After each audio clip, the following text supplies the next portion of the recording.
द्रौपदी अगर बुद्धू न बनते, हाथ न उठाए देते, अहिंसा परमो धर्म ये दिखावा न करते, तो भारत देश इतना गुलाम नहीं बनता। आक्रमण नहीं करेंगे, युद्ध नहीं करेंगे। और बाबा आके क्या सिखाते हैं, बच्चे ये जीवन जो है क्या, द्वापर और कलयुग का द्वैतवादी दुनिया का, जहां दो दो धर्म, दो दो राज्य, दो दो कुल, दो दो मतें होती हैं, वहां युद्ध तो करना जीवन का मुख्य अंग है। जीवन क्या है, जीवन एक युद्ध है मनुष्यों का, पुरुषों का खास, और साथ साथ उनका सहयोग देने वाली स्त्रियों का भी। युद्ध करेंगे, जीवन क्या है, एक युद्ध है, संग्राम है। इस संग्राम से अगर भागेंगे तो कभी भी स्वर्ग का मुख, सुख की दुनिया का मुख नहीं देख सके। तो आप बताते हैं gate way to heaven is Mahabharat युद्ध। क्या क्या है gate way to heaven? Heaven माने स्वर्ग का दरवाजा है। महाभारत युद्ध से हर एक आत्मा को पसार होना पड़ेगा। ये नहीं अरे हम तो अपने संबंधियों को ध्यान देंगे, संबंधियों से ही बातें करेंगे, संबंधियों की बातें सुनेंगे और उनको ही बातें सुनाएंगे। नहीं, भूल जाओ। क्या करो, किसको भूल जाओ? अरे इस देह को भी भूलना है, देह के संबंधियों को भी भूलना है। ये कोई काम नहीं आवेंगे, ये सब धोखा देंगे। कौन काम आने वाला है? एक शिव बाबा, दूसरा, वो भी शिव बाबा को समझना पड़े कि वो शिव बाप कब तक है और बाबा कब है।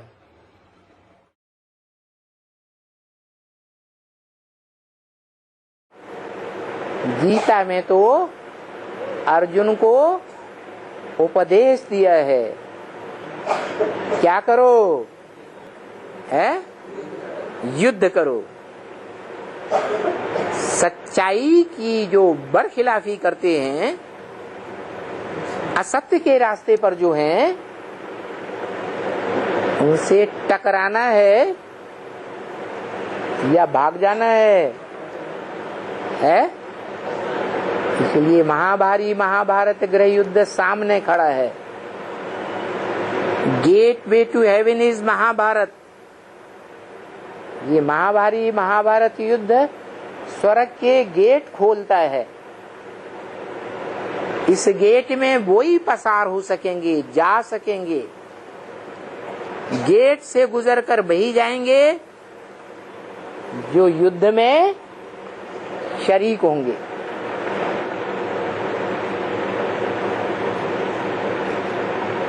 युद्ध में शरीक नहीं होंगे, भगोड़े बनेंगे, तो स्वर्ग में नहीं आ सकते। और ये उपदेश कौन देता है?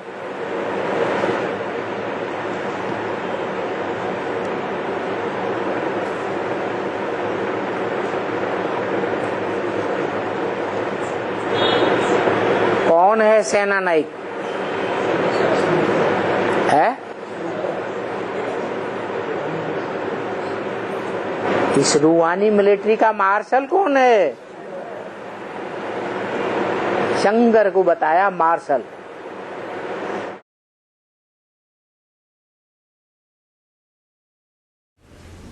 पांडव तो ऊंची स्टेज में गए, लेकिन शक्तियां नीचे रही। द्रौपदी को नीचे बता दिया। एक ही पांडव ऊंची स्टेज में गया, बाकी सब गल मरे। तुमने गलत पढ़ा है।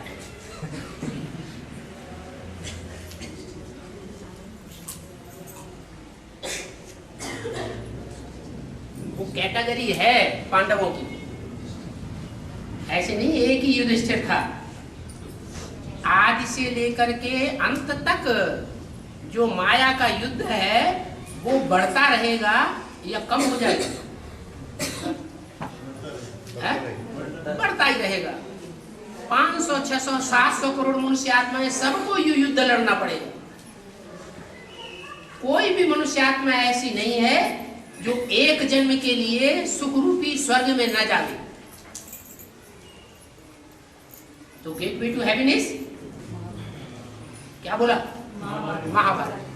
महाभारत युद्ध से अगर कोई पसार नहीं होता है तो वो स्वर्ग के गेट में प्रवेश ही नहीं कर सकेगा, चाहे वो एक जन्म का ही स्वर्ग क्यों न मिले उसे।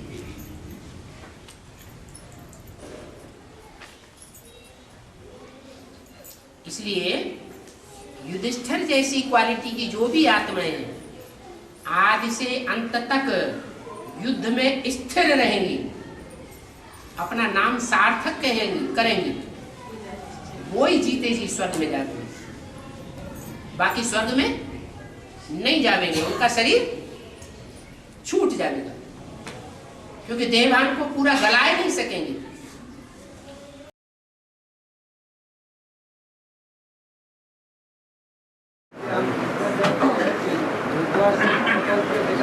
बताई ना, पहले गंगा पवित्र ऊंची स्टेज में रहती है, युद्ध की स्टेज में नहीं है।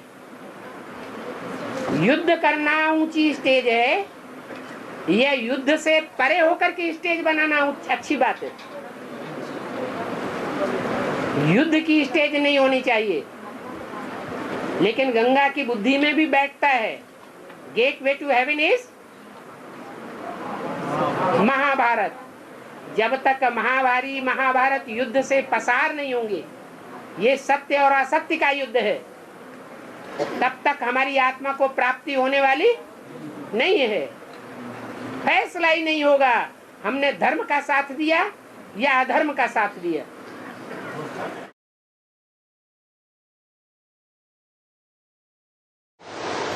संगम युगी शूटिंग काल में पढ़ाई पढ़ रहे हैं, जहां 5000 वर्ष के ब्रॉड ड्रामा की शूटिंग होती है, जहां भगवान स्वयं गीता ज्ञान देते हैं, और गीता ज्ञान देकर इस सृष्टि में महाभारी महाभारत युद्ध कराते हैं।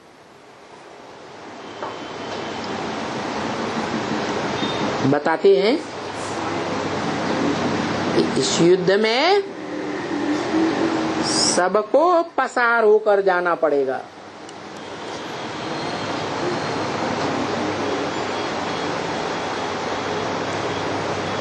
ऐसी कोई आत्मा नहीं होगी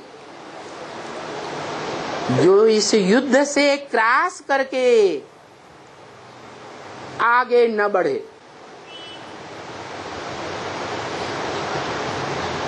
तो बताया मुरली ब्रह्म वाक्य में, gate way to heaven is Mahabharat.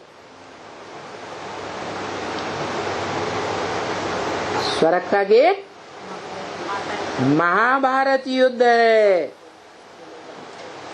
स्वर्ग में जाना है तो किस गेट से जाना पड़ेगा? महाभारी महाभारत युद्ध से पसार होना पड़ेगा। ये सत्य असत्य की लड़ाई है।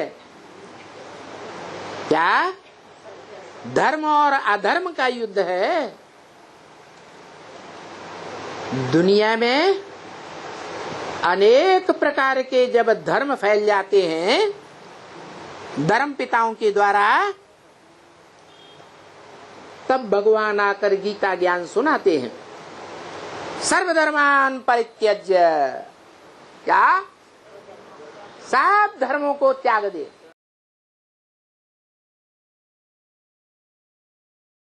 साबित होता है कि भगवान ने आकर के गीता ज्ञान और राजयोग के द्वारा कलयुग पापी युग को बदल करके पुण्यात्माओं देवताओं की दुनिया का सत्य युग बनाया।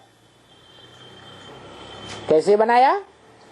सत्य बात सुनाकर बनाया या झूठी बातें सुनाकर बनाया? सत्य बातें सुनाकर सतयुग बनाया। देवी देवता धर्म की स्थापना हुई। लेकिन महाभारी महाभारत लड़ाई के बाद ये स्थापना हुई है। क्या? Gate way to heaven is Mahabharat. Mahabharat जो युद्ध है वो स्वर्ग का दरवाजा खोलता है हर आत्मा के लिए। अगर स्वर्ग के गेट में प्रवेश करना है तो सत्य असत्य का ये युद्ध सामने आकर करना पड़ेगा। क्या? ऐसे नहीं भागते रहें। अर्जुन क्या करता था पहले अध्याय में? भाग रहा था, कायर बन रहा था, लोक लाज में आ रहा था। भीष्म पितामह क्या कहेंगे, हमारे गुरु क्या कहेंगे? लोक लाज में आ रहा था क्या कि नहीं आ रहा था? आ रहा था। तो लोक लाज के भय से मरने वाली आत्माएं ये कोई भी उस युद्ध से पसार नहीं हो सकती। लोक लाज को त्यागना ही पड़े, क्योंकि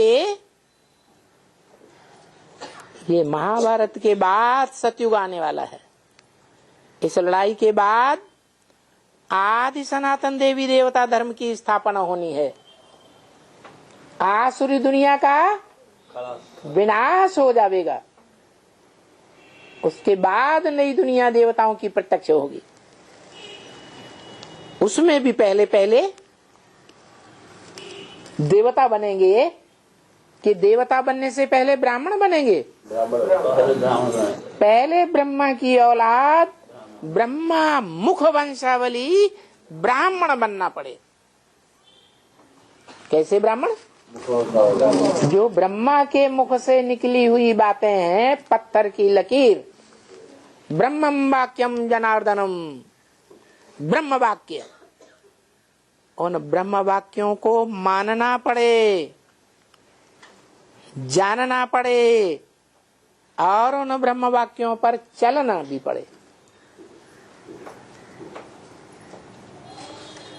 इसका वर्णन भी जरा सा रिंचक मात्र कि ब्रह्मा द्वारा स्थापना जब करते हैं तो जरूर ब्राह्मण धर्म जन्म लेते।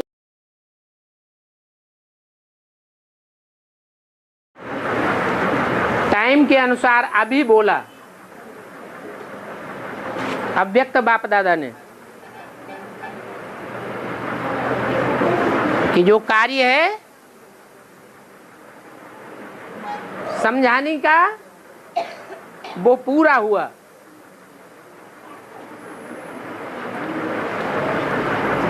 प्लानिंग का काम पूरा हो गया। इंस्पिरेट करने का काम भी हुआ। अभी खास काम रहा हुआ है प्रैक्टिकल। नई दुनिया की प्लानिंग, नई दुनिया का नक्शा हमारी आंखों के सामने आ गया। जो कृष्ण के चित्र में बाबा ने दिखाया था, बुद्ध रूपी हथेली में नई दुनिया रखी हुई है, सामने रखी हुई है, और पांव से पुरानी दुनिया को लात मार रहा है। तो बुद्धि से अभी भस्म होने वाली पुरानी दुनिया लोप हो जानी चाहिए, याद ही नहीं आनी चाहिए। नई दुनिया सामने दिखाई दे हर समय, उसमें बुद्धि रमण करती रहे तो कहेंगे नई दुनिया सामने खड़ी है। नई दुनिया की प्लानिंग में सारी बुद्धि लगी रहे।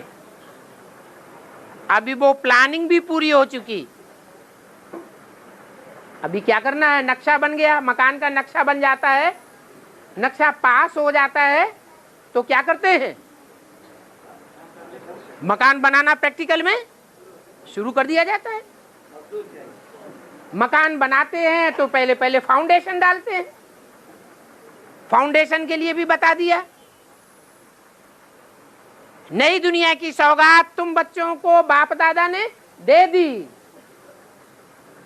नई दुनिया का फाउंडेशन पड़ना शुरू हो चुका। फाउंडेशन पड़ता है तो जमीन के अंदर नींव खोदी जाती है, चारों तरफ से ढक दिया जाता है। जो बनाने वाले हैं वो अंदर की बात जानते हैं, बाहर वालों को पता ही नहीं चलता है। तो ये रियलाइजेशन का ज्ञान है। बुद्धि रियलाइज करती है कि नई दुनिया का फाउंडेशन ब्राह्मणों की दुनिया में पड़ चुका। अभी क्या जरूरत है? अभी जरूरत है जल्दी जल्दी कंस्ट्रक्शन शुरू हो। उसके लिए प्रैक्टिकल पार्टी चाहिए। प्रैक्टिकल पार्टी का मुखिया है शहद की मक्खियों की रानी। फटाफट छत्ता तैयार कर देगी।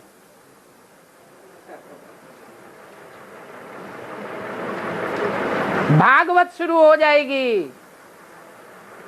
अभी तक चलता था गीता ज्ञान।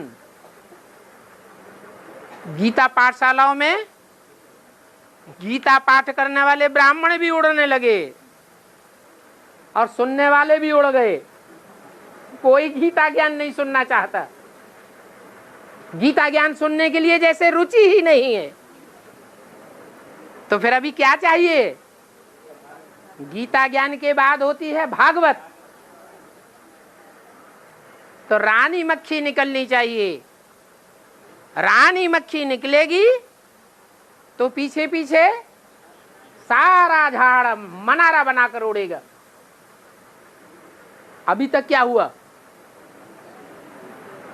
ब्राह्मणों की दुनिया सन 76 से विनाश तो शुरू हुआ,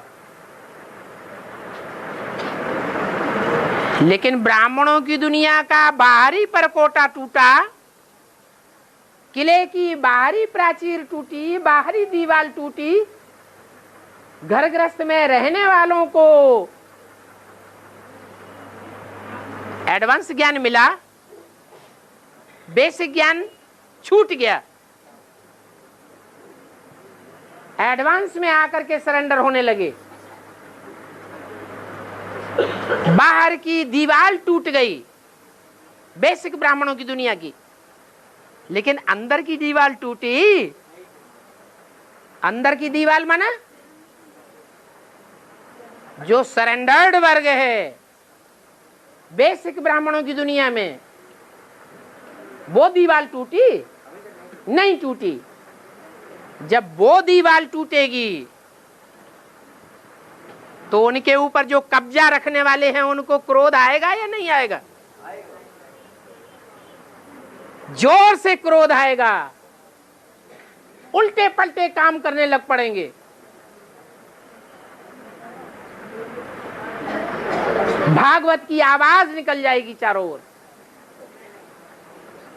सब बड़े ध्यान से देखेंगे, सुनेंगे, टीवी में देखेंगे, रेडियो में सुनेंगे, अखबारों में पढ़ेंगे। दबादब हो जाएगा।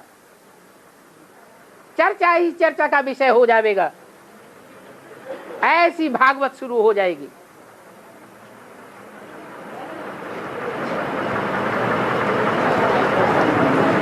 तो झगड़ा होगा कि नहीं? जोर से झगड़े फसाद शुरू हो जाएंगे। आखिरी महाभारत का नजारा सामने आ जाएगा। पहले है गीता, गीता के बाद भागवत, भागवत के बाद महाभारत, महाभारत महाभारी युद्ध। बाबा ने बोला है gate way to heaven is Mahabharat. महाभारी महाभारत युद्ध होगा तो स्वर्ग के गेट खुल जाएंगे। ये महाभारत युद्ध स्वर्ग के गेट खोलेगा। लक्ष्मी आती है तो पीछे पीछे भागवत होती है। जब भागवत होती है तो झगड़े फसाद शुरू होते हैं। झगड़े का रूप बढ़ते बढ़ते इतना बड़ा रूप हो जाएगा कि दुनिया की सबसे बड़ी भारी लड़ाई सामने देखने में आवेगी। इतना संकल्पों का युद्ध चलेगा कि संकल्पों का खून की नदियां बहने लग पड़ेंगी। खराब हो जाएगा ना बाप, दिमाग खराब हो जाएगा। तब स्वर्ग की प्रत्यक्षता होगी।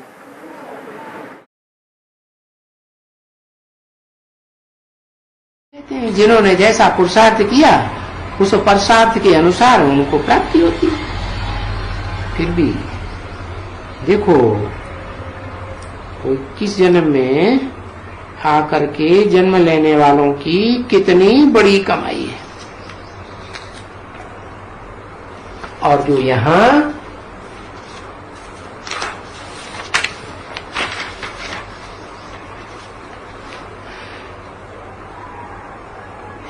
इस दुनिया की बाकी कमाई है, कितनी भी बहुत कमाई कर लें, टाटा बिरला डालमिया,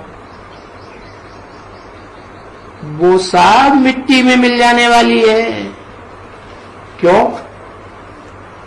क्योंकि जैसे कल्प पूर्व में भगवान ने आके महाभारत युद्ध कराया था, महाभारत युद्ध हुआ था, खून की नदियां बही थी, तो सब मिट्टी में मिल जाने वाला है, खास भारतवासियों का। क्योंकि इस युद्ध का नाम महाभारत युद्ध है, भारत से कनेक्टेड पड़ोसी देशों का युद्ध है। बाकी दुनिया में जो दूर दूर के देश विदेश हैं, उनके लिए तो चतुर्थ विश्व युद्ध है, वो भी महाभारत में गाया हुआ है कि यादवों के पेट में से मूसल निकले, वो बुद्धि रूपी पेट की बात है। ये कवियों की भाषा है। कवियों की भाषा अलंकारिक प्रतीकात्मक होती है, तो उन्होंने अपनी भाषा में बता दिया कि वो यादव बड़े बड़े धनाढ्य होते थे। क्या यादव कुल आज भी कलयुग में है, बड़े बड़े धनाढ्य हैं, यदुवंशी कहे जाते हैं, विष्णुवंशी माने बरसात करने वाले। उन्होंने समझ लिया वो कोई होगा देवता तो वो पानी की बरसात करता होगा। नहीं, ये हैं विदेशी जो बाप को जल्दी पहचान लेते हैं बुद्धिमान होने के कारण, और जोर से बरसात करते हैं ज्ञान की। उस बरसात के आधार पर सारी दुनिया में आवाज फैल जाती है कि भगवान आया हुआ है। तो देखो ये जो बड़े बड़े साहूकार हैं, जो शास्त्रों में गाए हुए हैं, धृतराष्ट्र, जिन्होंने राष्ट्र की सारी धन संपत्ति धर ली, पांडवों को एकदम गरीब बनाई दिया, ऐसे गरीबों की दुनिया में भगवान बाप आते हैं तो बताते हैं कि इस दुनिया वालों की तो जो भी कमाई है, कितनी भी हो, वो सब मिट्टी में मिल जाने वाली है। बाकी अब समझते तो हो कि कितना दिन होगी वो कमाई है, कितना दिन होगी बताया ना। जैसे और धर्म पिताएं इब्राहिम बुद्ध क्राइस्ट आते हैं तो कितने वर्ष में अपना धर्म स्थापन करके चले जाते हैं, 100 साल में। ऐसे ही ये ऊंचे ऊंचे भगवान है, वो क्या 100 वर्ष से ज्यादा समय लगाएगा? नहीं, वो भी 100 साल के अंदर नई दुनिया की स्थापना करके चले जाते हैं। देवी देवता सनातन धर्म की स्थापना, सब धर्म की स्थापना, और बाकी सब धर्मों का विनाश। तो विनाश कैसे होगा? ये एटॉमिक एनर्जी किस लिए बनी हुई है? 100 साल का टाइम बताया, तो 1936 से ये ब्राह्मणों का यज्ञ शुरू हुआ, तो 2036 तक ही तो चलेगा, 37 तक चलेगा, तो ये दुनिया ही नहीं रहेगी। तो कोई की भी कमाई काम में नहीं आने वाली है। नहीं, न पुत्र खाएंगे न पोत्रे खाएंगे, न परपोत्रे फलाने फलाने कोई भी नहीं खाएंगे। 17:5-67 की वाणी का तीसरा पेज, तीसरी लाइन, दूसरा पेज, तीसरी लाइन। जिनके पास कुछ जास्ती होगा तो गवर्नमेंट लूट लेगी, है? या तो गवर्नमेंट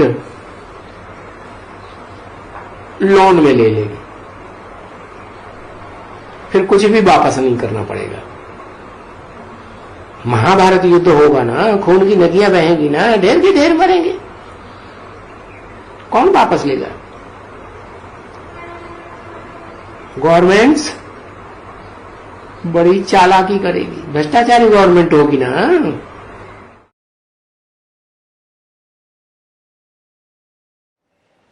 आगे कभी ऐसी लड़ाई नहीं लगी थी। क्या 2500 वर्ष हो गए, कितनी लड़ाइयां लगी हैं। हिस्ट्रियां तो बहुत लिखी हुई हैं मनुष्यों ने,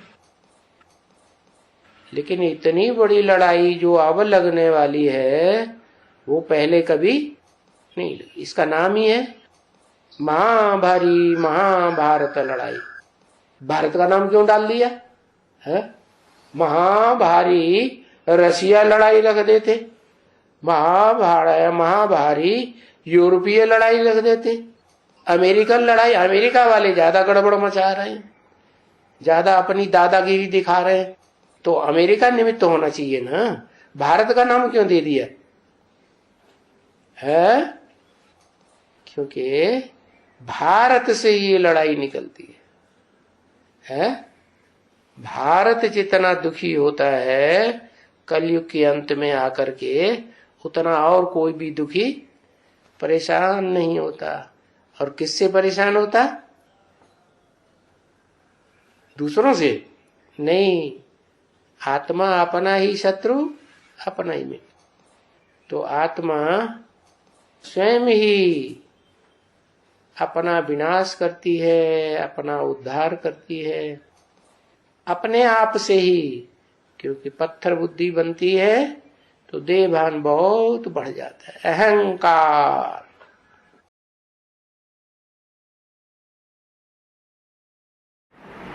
तो शिव आकर के क्या पढ़ाते हैं? गीता का ज्ञान पढ़ाते हैं। समझते हैं गीता से राजयोग सिखाया था, और राजयोग के लिए तो फिर विनाश भी जरूर चाहिए।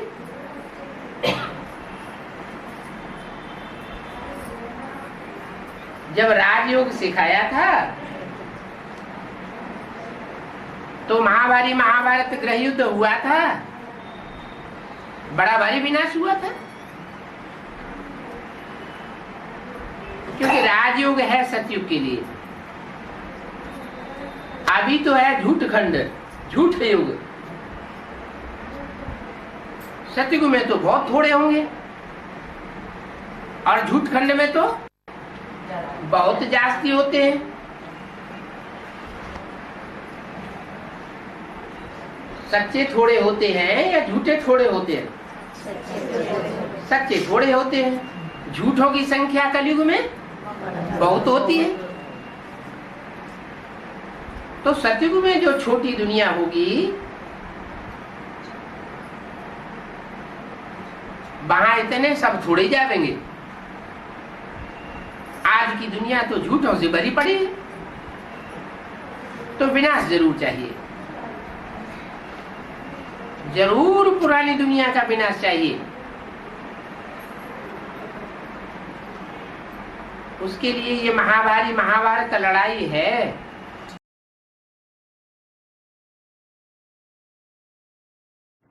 और सही बात है, पढ़ाई शांति के स्थान में होती है। तो माउंट आबू में हुई पढ़ाई, और पढ़ाई के बाद फिर क्या होती है? लड़ाई। कुरुक्षेत्र का मैदान कौन से शहर के पास है? दिल्ली के पास। कहाँ की यादगार? इसी समय महाभारी महाभारत युद्ध, इसी समय की बातें हैं। तो पढ़ाई के बाद है लड़ाई, और लड़ाई के बगैर राजा ही नहीं मिलती, चाहे वो धर्म युद्ध की लड़ाई हो और चाहे वो स्थूल हिंसक लड़ाई हो।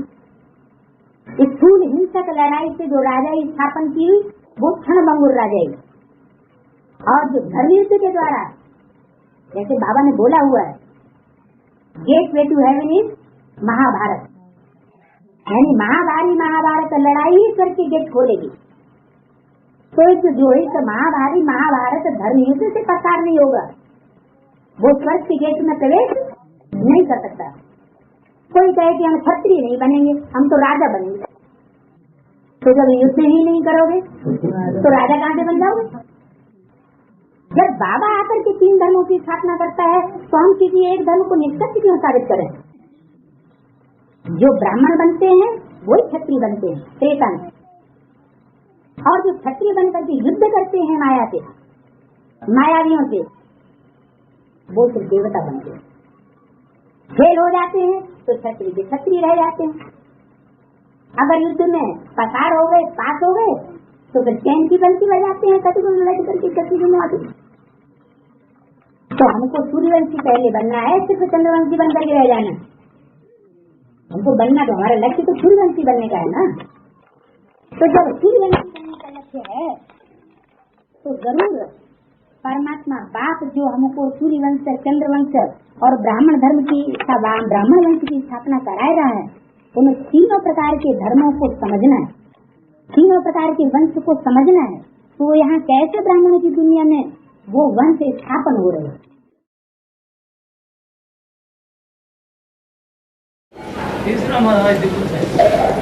तृतीय विश्व युद्ध माने महाभारी महाभारत गृह युद्ध, जिसके आसार भारत में दिखाई दे रहे हैं और किसी देश में दिखाई नहीं दे रहे हैं। भारत में जितना जातिवाद और जातिवाद को लेकर झगड़े हैं उतना और किसी देश में नहीं है। अनेक प्रकार की जातियों का जमघट जितना भारत में भरा हुआ है, इतना और देशों में और धर्मों में नहीं है, और धर्मखंडों में नहीं है। इसी आधार पर भारत में जितनी राजनीतिक पार्टियां फैली हुई हैं और राजनीतिक पार्टियों के आधार पर विद्वेष फैला हुआ है, इतना दुनिया के किसी भी देश में नहीं है। ऐसे ही राज्यवाद और राज्यों की संख्या जितनी भारत देश में है उतनी और दुनिया के किसी देश में राज्य को लेकर के झगड़ा नहीं है। भाषावाद, भाषाओं को लेकर के जितना झगड़ा भारतवर्ष में है,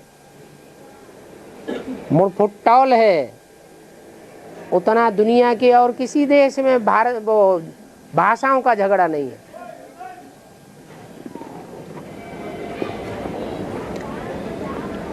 गरीबी और अमीरी, इसका भेद जितना भारत में फैला हुआ है उतना दुनिया के और किसी भी देश में नहीं है। ऊंच और नीच का भेद जितना भारत में है उतने दुनिया की कोई कौम में नहीं है, कोई देश में नहीं है।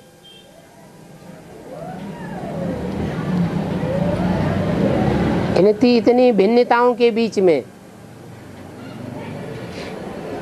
फिर भी भारत देश में कोई ऐसी विशेषता है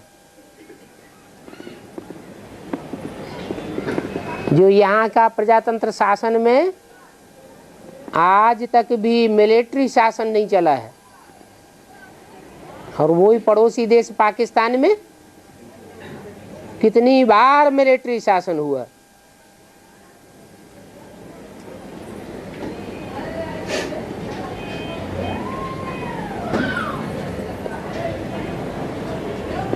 भारत एक कृषि प्रधान देश है। कृषि प्रधान देश में सबसे जास्ती गिरी हुई हालत किसानों की है।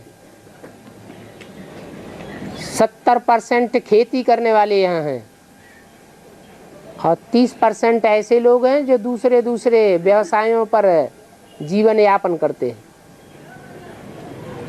उन 70% लोगों की हालत बहुत खराब है, कोई सोचने वाला नहीं है उनके बारे में। गरीब होते जा रहे हैं, उनके ऊपर कर्जे बढ़ते जा रहे हैं और रईस होते जा रहे हैं। अभी तो ये हालत हो गई कि यहाँ विदेशी कंपनियों ने पूरा अड्डा जमा लिया। भारत देश जैसे विदेशियों के हाथ में बिकता जा रहा है। सारे बड़े बड़े शहर है और बड़े बड़े शहरों की जितनी भी एसेट्स हैं, संपत्तियां हैं, वो विदेशी लोग खरीदते चले जा रहे हैं। तो ऐसे ही होता रहेगा या परिवर्तन होगा? जब अति हो जाती है तो अंत हो जाता है।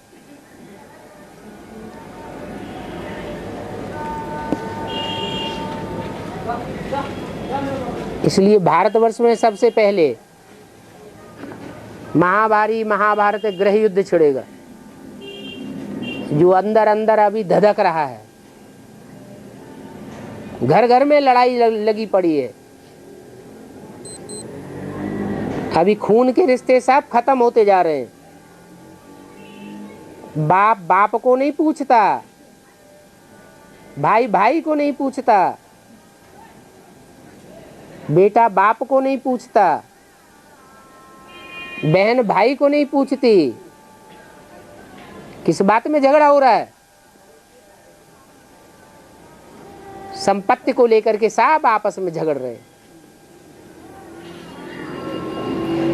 जब ऐसी हालत हो जाती है तो धक्क से विस्फोट होता है, और वो विस्फोट भी होगा अकाल से। पहले जोर से अकाल पड़ेगा सारे हिंदुस्तान में, पानी की बूंद नहीं मिलेगी, खाने के लिए अन्न नहीं मिलेगा। यहाँ की 70% गरीब जनता जिहाद कर देगी,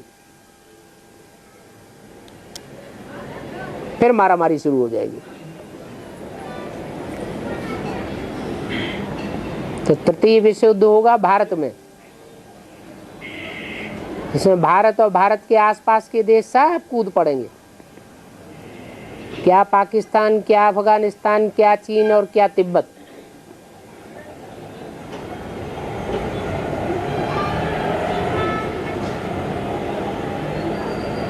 ये लंबे समय का युद्ध है। खून की नदियां बहेंगी। विकराल विनाश सामने खड़ा हुआ है। ये चौथा विश्व युद्ध होगा, वो तो थोड़े टाइम का होगा।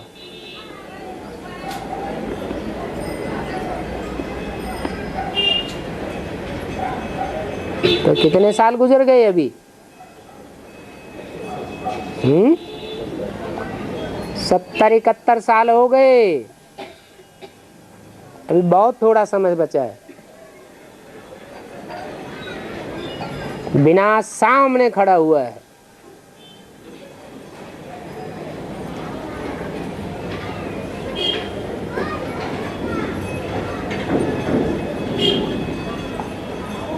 काल के गाल में खड़े हुए हैं सब।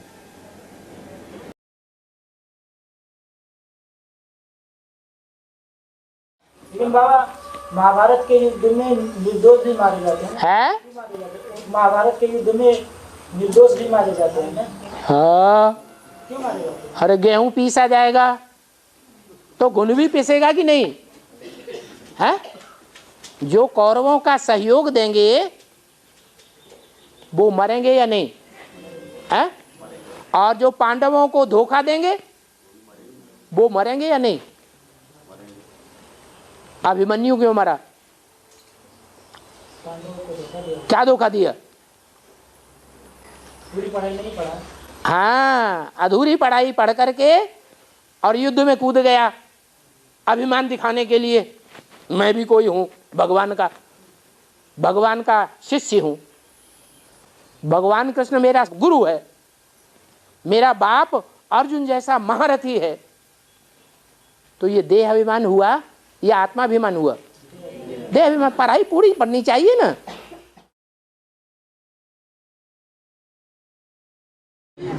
भारत में भगवान जब आते हैं तो महाभारत लड़ाई भी शुरू होती है। तो महाभारत लड़ाई का शुरू करने के निमित्त बनते हैं क्या भगवान? भगवान थोड़ी निमित्त बनता है। भगवान जिसमें आता है, जिसमें भगवान आता है, उस भगवान का साथ देने के लिए जो निमित्त बनते हैं, विशेष सहयोगी बनते हैं, उनकी बात है। इसलिए भारत पिता नहीं कहा जाता, क्या कहा जाता है? भारत माता कहा जाता है। मतलब उसमें दो वर्ग बन जाता है। हाँ जी, एक सहयोगी और एक विरोधी। लेफ्ट ऐसे कह सकते हैं, लेफ्ट भुजा और राइट भुजा हैं, दोनों ही सहयोगी। ये कहें कि विनाशकारी सहयोगी नहीं है, कचरा साफ करने वाले सहयोगी नहीं है, ऐसे नहीं, वो भी सहयोगी है। वो काम अगर नहीं होगा तो स्वर्ग का कोई महत्व तो नहीं रहेगा।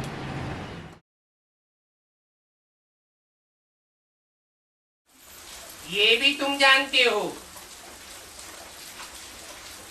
गीता ज्ञान के बाद फिर होती है महाभारत लड़ाई।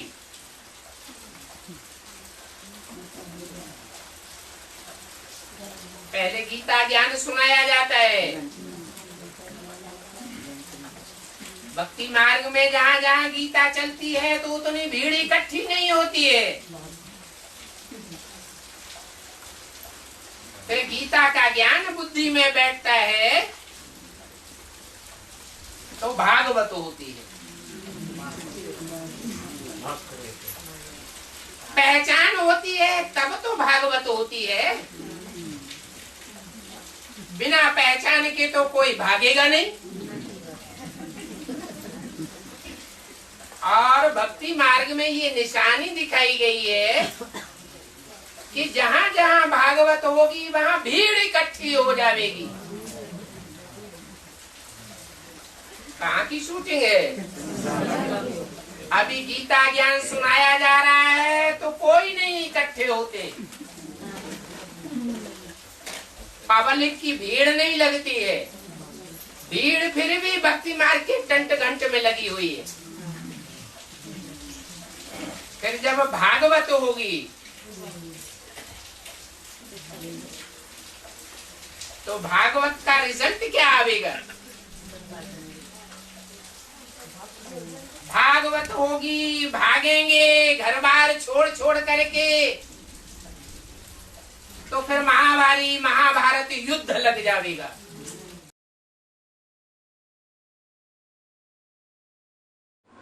अब ये आसुरी दुनिया सब ध्वंस होने वाली है। एटॉमिक एनर्जी बनी ही इसलिए है कि जैसे ही नया संगठन तैयार हो जाए वैसे ही पुरानी दुनिया का 5-7 रोज के अंदर खेल खड़ा सा हो जाए। वो होगा चतुर्थ विश्व युद्ध। उससे पहले होना है महाभारत गृह युद्ध, जिसके आसार अभी भारत में देखे जा रहे हैं। इसका पक्का प्रूफ ये है कि भारतवर्ष में जितनी राजनीतिक पार्टियां पनप रही हैं उतनी दुनिया के किसी भी देश में राजनीतिक पार्टियों की संख्या ज्यादा नहीं है। तो सब आपस में लड़ रहे हैं। भारतवर्ष में जितने धर्म की आत्माएं ज्यादा से ज्यादा संख्या में पनप रही है इतनी ज्यादा से ज्यादा धर्मों की संख्या, ज्यादा से ज्यादा धर्म के धर्मावलंबी दूसरे देशों में नहीं। क्रिश्चियन धर्मखंड है तो वहां क्रिश्चियंस ही ज्यादा होंगे, दूसरे धर्मखंड लोग ना के बराबर। बौद्ध धर्मखंड होगा तो बौद्ध धर्म के फॉलोअर्स ही वहां ज्यादा होंगे, जैसे तिब्बत। दूसरे धर्म के लोग उतनी संख्या में, ज्यादा संख्या में नहीं। एक दुनिया की एक ही ऐसी राजधानी है जहां सब धर्मों ने अपना राज्य गमाया किया है, दिल्ली। आज भी देखा जाए तो दिल्ली एक ऐसा स्थान है जहां मंदिरों की जितनी बहुतायत है उतनी बहुतायत गिरजाघरों की भी है, उतनी बहुतायत मस्जिदों की भी है, उतनी बहुतायत गुरुद्वारों की भी है। माना हर धर्म का वर्चस्व जो है वो भारत में ज्यादा से ज्यादा परसेंटेज में, और दिल्ली उसकी कैपिटल है। तो ये दूसरा धर्म का प्रूफ। तीसरा प्रूफ है, जितने राज्य इस छोटे से देश में हैं और राज्यवाद के आधार पर जितना ये देश आपस में लड़ रहा है उतना दूसरे किसी देश में इतना झगड़ा नहीं। जो एमपी के लोग हैं वो अपने राज्य को बहुत बढ़ावा देना चाहते हैं, तमिलनाडु के लोग हैं वो अपने राज्य को बहुत बढ़ावा दे रहे हैं, यूपी के लोग हैं वो यूपी को ज़्यादा बढ़ावा देना चाहते हैं, बंगाल के लोग हैं तो बंगाल को ज़्यादा बढ़ावा, आंध्र प्रदेश के लोग हैं तो बस तेलुगु देशम पार्टी की सब कुछ बने संसार में, वो ही सब कुछ है। ऐसा माहौल बनता चला जा रहा है। माना हर धर्म का वर्चस्व जो है वो भारत में ज्यादा से ज्यादा परसेंटेज में, और दिल्ली उसकी कैपिटल है। तो ये दूसरा धर्म का प्रूफ। तीसरा प्रूफ है, जितने राज्य इस छोटे से देश में हैं और राज्यवाद के आधार पर जितना ये देश आपस में लड़ रहा है उतना दूसरे किसी देश में इतना झगड़ा नहीं।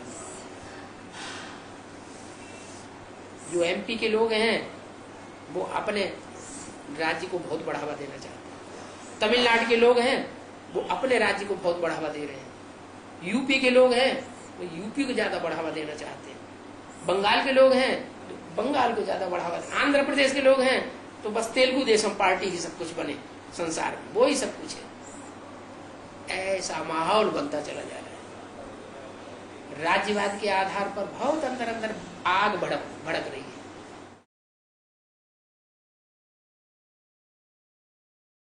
हाँ, दिल्ली में धर्मराज ने इंद्रप्रस्थ नगरी बसाई थी, तब परिस्तान स्थापन हुआ था। कौन से युद्ध के बाद? महाभारत युद्ध के बाद। इसलिए मुरली में भी बाबा क्या बोलते हैं, gate way to heaven is Mahabharat. ये महाभारत युद्ध स्वर्ग के द्वार खोलता है। कोई महाभारत युद्ध में पसार न हो, कहीं हम नहीं युद्ध करेंगे, हम तो बौद्ध हैं।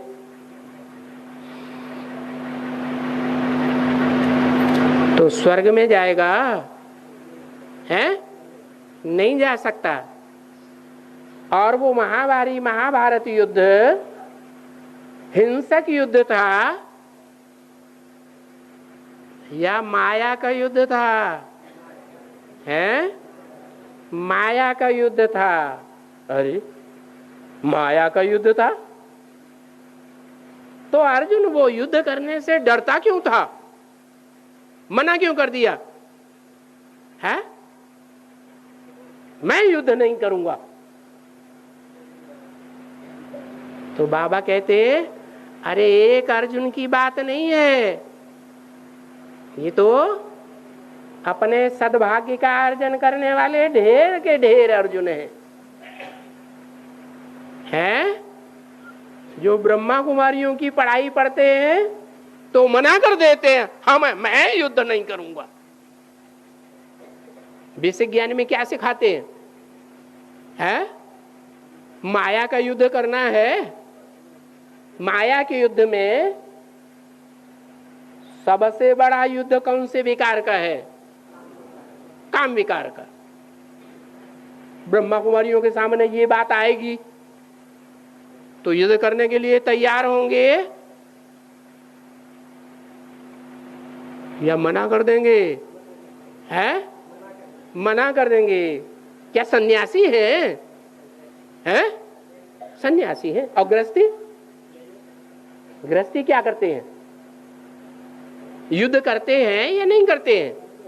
इसलिए कहा अंदर वाले रह जाएंगे और बाहर वाले ले जाएंगे। क्या मतलब? क्या मतलब हुआ? मतलब यही हुआ कि जो भी सरेंडर हैंड्स थे वो मोस्टली सब रह गए। और कौन ले गए? हैं?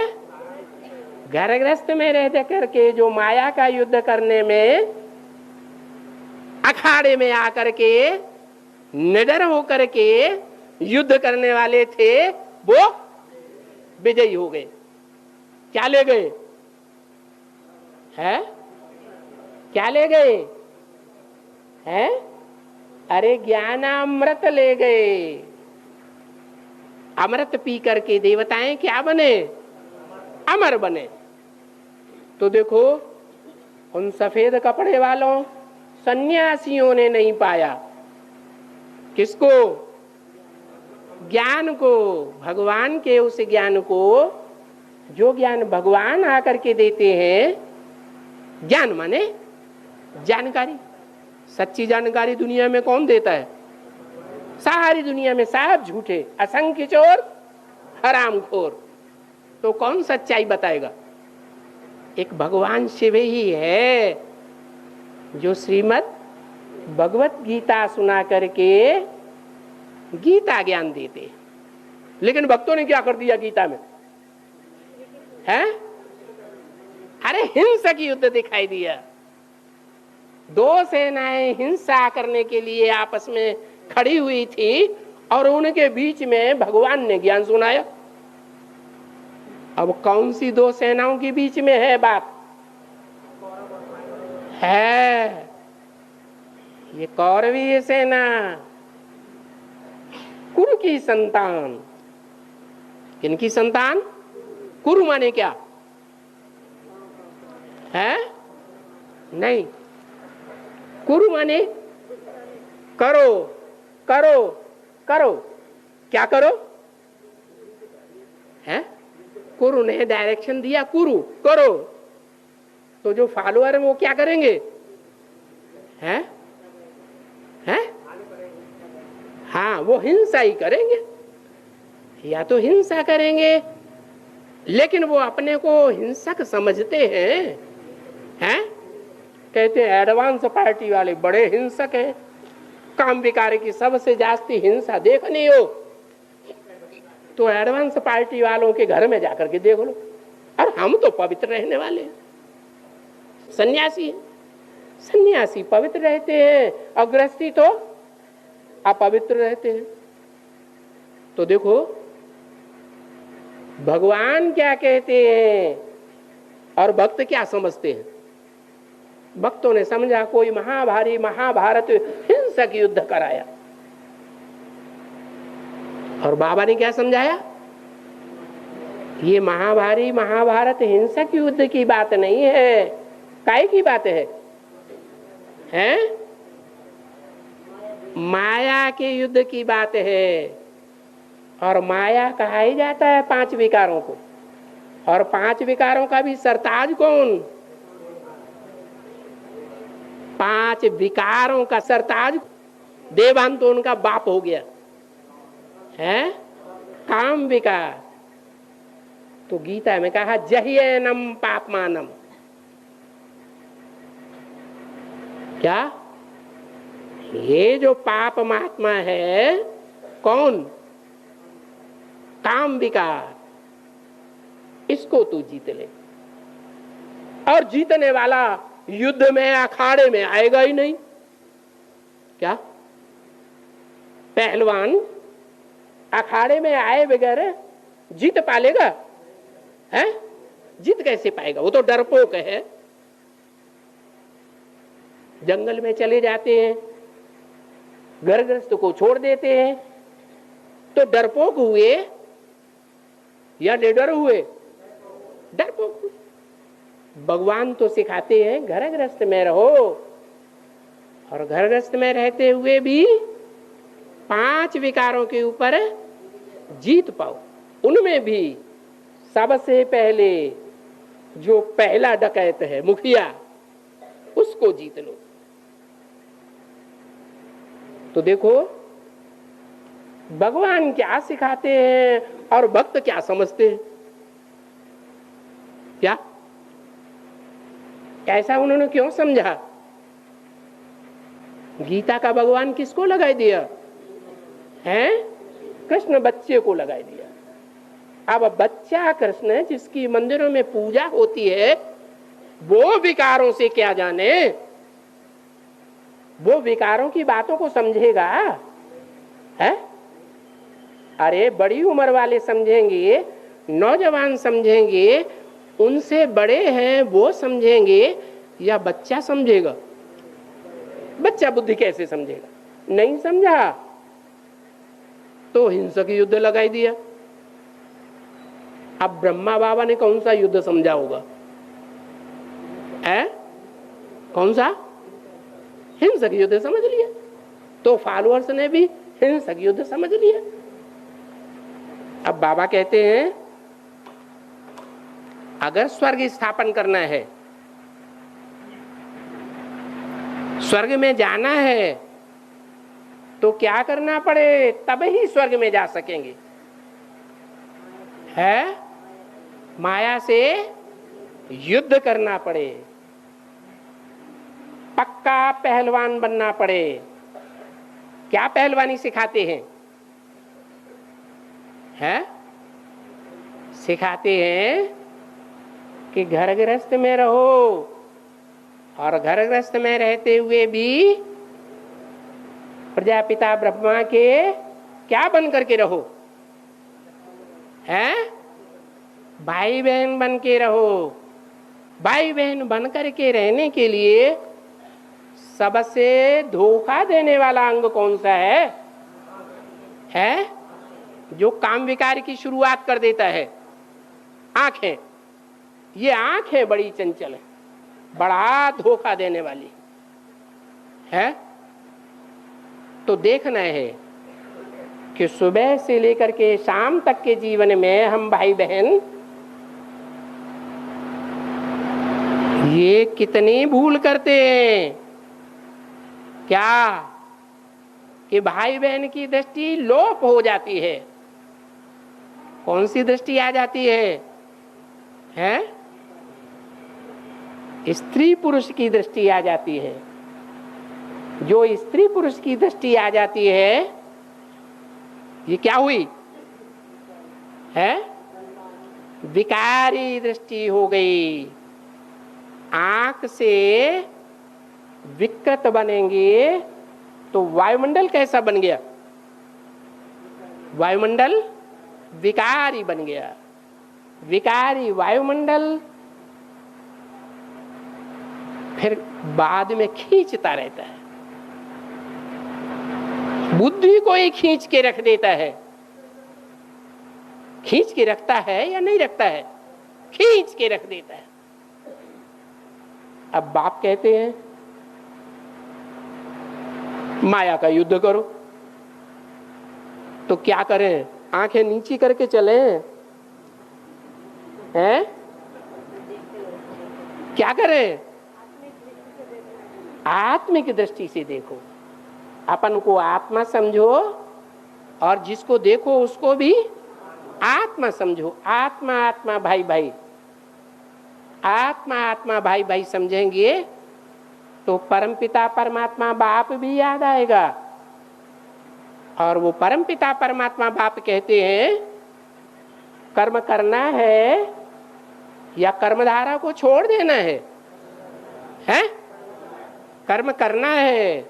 अच्छा, हाथों से ही कर्म करना है कि और इंद्रियों से भी कर्म करना है? अरे हाथों के द्वारा किए हुए कर्म को ही जीतना है या सभी इंद्रियों के कर्मों को जीतना है? उनमें मुख्य कौन है? मनसा। मनसा कोई कर्मेंद्रिय होती है? अरे 10 इंद्रियां हैं, 10 मन इंद्रिय है। मन जो है कोई स्थूल इंद्रिय नहीं है, 10 स्थूल इंद्रियां हैं जिनके लिए कहा जाता है इंद्रियाणि पराण्याहु।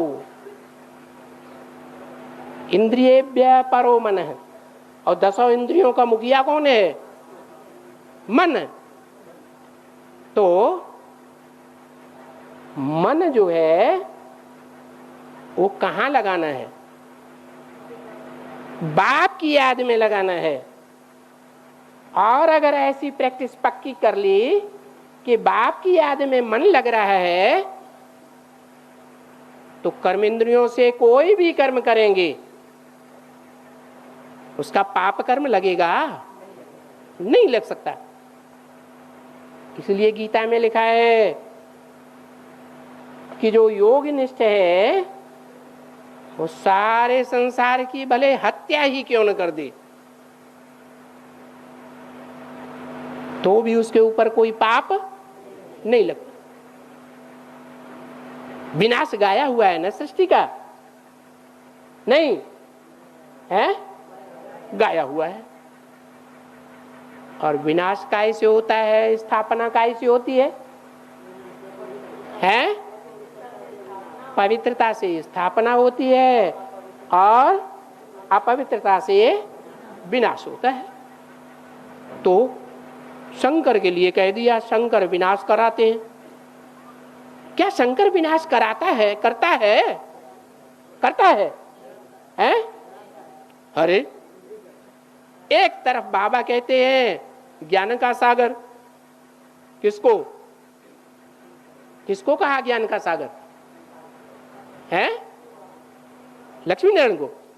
हाँ, प्रजापिता अलग और शंकर अलग। एक ही व्यक्तित्व में कई आत्माओं का संकरण होता है तब कहा जाता है शंकर। क्या? और संकरण नहीं होता है, एक ही आत्मा कर्म करती है, बोलती है, देखती है, तो उसे क्या कहेंगे? तब उसे प्रजापिता कहेंगे। तो शंकर को प्रजापिता समझ लेना या प्रजापिता को शंकर समझ लेना ये तो भारी भूल हो जाती है। तो बात चल रही थी शंकर विनाश नहीं करता है। मुरली में क्या बोला? शंकर विनाश करता है? नहीं। शंकर क्या करता है? कुछ भी नहीं। अरे मुरली में बोला कि नहीं? कुछ करना धरना होता है तो कर्मेंद्रियों से करना धरना होता है या ठाले बैठे करना धरना हो जाता है? कर्मेंद्रियों से करना धरना होता है। और शंकर जी के चित्र कौन से प्रसिद्ध हैं? ठाले बैठे शंकर जी का प्रसिद्ध चित्र दिखाए जाते हैं दुनिया में या कोई कर्म करते हुए विशेष दिखाए जाते हैं? ज्यादा ठाले बैठे याद में बैठा है। और याद करना कोई कर्म नहीं है। कर्म है? कर्म तो कर्मेंद्रियों से किए जाते हैं। तो ऐसे ही झूठा बोल दिया है। क्या? शंकर विनाश करते हैं। तो करते हैं क्या? करते हैं। शंकर विकारी है? अरे शंकर विकारी है? फिर क्यों कह दिया भक्ति मार्ग में विष पीता है? हैं? अरे शंकर विष पीता है या नहीं पीता है? हैं? शंकर विष नहीं पीता, कौन पीता है फिर? हैं? अरे इस दुनिया का सारा विष कौन पी जाता है? जो दुनिया अमृतमयी बन जाती है, अमर देवताओं की दुनिया बन जाती है, पीता है? हैं? अरे शंकर में शिवा आया हुआ है, वो शिवा एवर प्योर है, वो एवर प्योर सारा विष खींचने वाला है। संसार में विष नाम की कोई चीज नहीं रहेगी। तो ये झूठा कह दिया है, दिखाई दिया है शंकर विष पीता है, भांग खाता है, धतूरे खाता है, भांग क्या जाने क्या क्या कर दिया। बाबा कहते शंकर क्या करता है? कुछ भी नहीं। क्या कह देते हैं? देव देव महादेव, वो भी मैं हूं। क्या देवताओं में बड़े से बड़ा देवता का पार्ट बजाने वाला कौन है? हैं? शिव बाबा है। तो देखो, परिस्थान स्थापन करने की बात हो रही थी। परिस्थान में कौन जावेंगे? है जो महाभारी महाभारत युद्ध से पसार करेंगे। अगर ये युद्ध नहीं लड़ेंगे तो परिस्थान अथवा स्वर्ग में भी नहीं जा सकते। अब वो चाहे आंखों का युद्ध हो, चाहे कोई भी कर्म इंद्रिय का युद्ध हो, लेकिन बाप ने तो हमें तरीका बता दिया। क्या बताया है? एक तो आत्मा आत्मा भाई भाई देखो, और दूसरा बाप की याद में रह करके कोई कर्म करो तो तुमको कोई पाप नहीं लगेगा। अहंकार में आकर के झूठा अभिमान नहीं धारण कर लेना। क्या? अरे हम तो आत्म की स्थिति में सारा दिन रहते हैं। अगर ऐसे समझ लेंगे तो क्या होगा? हैं? उल्टा कर्म होगा या सीधा कर्म होगा? उल्टा कर्म ही होगा।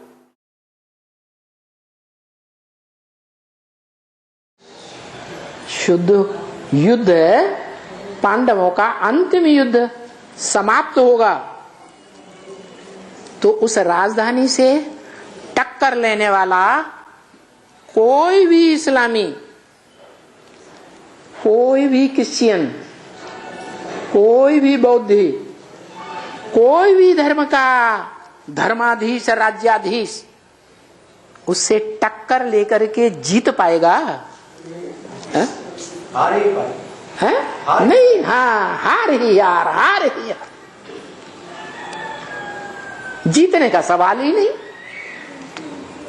इसलिए शास्त्रों में लिखा है कि इस सृष्टि पर एक ही आत्मा है जो सदा विजयी होती रही है युद्धों में, कभी उसकी हार होती ही नहीं। उसके ऊपर कितने भी आतताई आक्रमण करें, क्या, लेकिन वो हर युद्ध में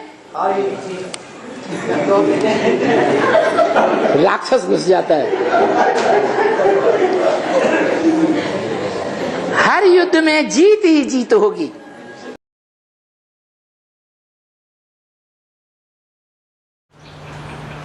भगवान होते हुए भी महाभारत युद्ध में सबको मारने का तरीका छलपूर्वक क्यों बताया?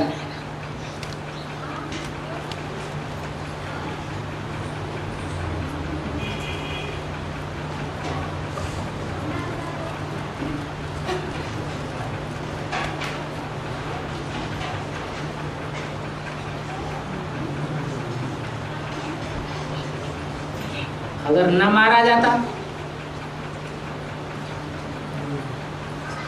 छलपूर्वक, तो कौन सा राज्य स्थापन हो जाता है? कौरव राज्य स्थापन हो जाता, धर्म का राज्य स्थापन होता या अधर्म का राज्य स्थापन होता? अधर्म का ही राज्य स्थापन हो जाता।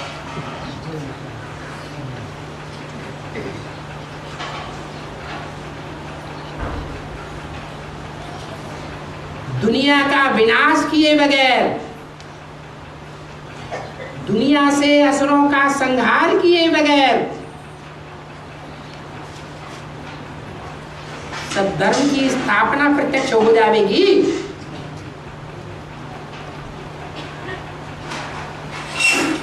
क्यों नहीं होगी?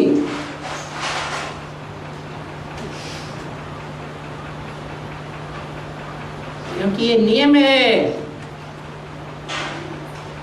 लोहे से लोहा काटा जाता है, विष से विष मारा जाता है। पहले छल छिद्र शुरू किसने किया?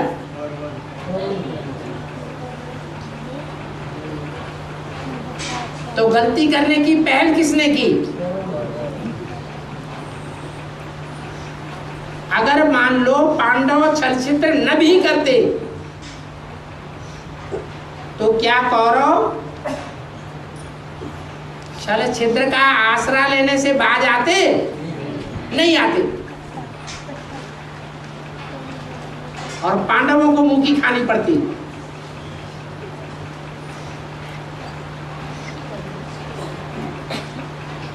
इसलिए युद्ध के भी कोई नियम होते हैं।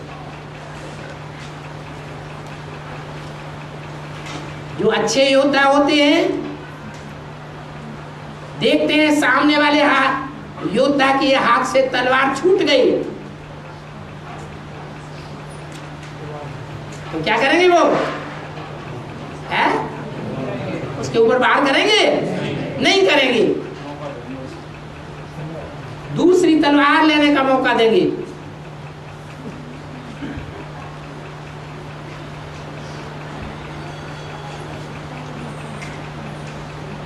क्रिश्चियंस ने क्या किया? हिंदुस्तान में तीर तलवारों का युद्ध होता था, उन्होंने क्या बना लिया? एटम बम बना लिए, और अब छोटे छोटे देशों को वो एटॉमिक एनर्जी तैयार करने की भी परमिशन नहीं देना चाहते। तो ये धर्म युद्ध है या कर्म युद्ध है?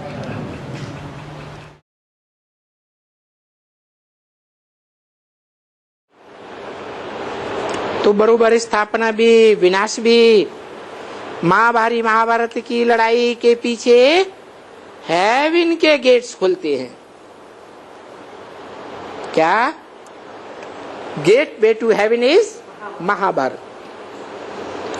महाभारत जो माया का युद्ध है, अहिंसक युद्ध है। तुम बच्चे जब तक उस अहिंसक युद्ध से पसार नहीं होंगे तब तक तुम्हारे लिए स्वर्ग के गेट नहीं खुले। अर्जुन क्या करता है पहले अध्याय में? डरता है कि नहीं डरता है? तो तुम सब अर्जुन हो। क्या? इस माया के युद्ध में, काम क्रोध लोभ मोह अहंकार के युद्ध में जो इंद्रियों से कनेक्टेड है, उस युद्ध में प्रवेश करने से सद्भाग्य का अर्जन करने वाला, ज्ञान का अर्जन करने वाला जो अर्जुन है, एक नहीं, तुम सभी अर्जुन हो। पहले तो डरते हो। क्या? ब्रह्मा कुमारियां बहुत डर पाती हैं। क्या डर पाती हैं?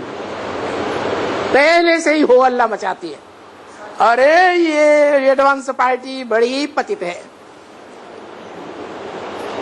अरे ब्रह्मा कुमारियां खुद से पूछें, सन्यासी हो या गृहस्थी हो? प्रैक्टिकल में क्या हो? सन्यासी। तो सन्यासी डिंग मारे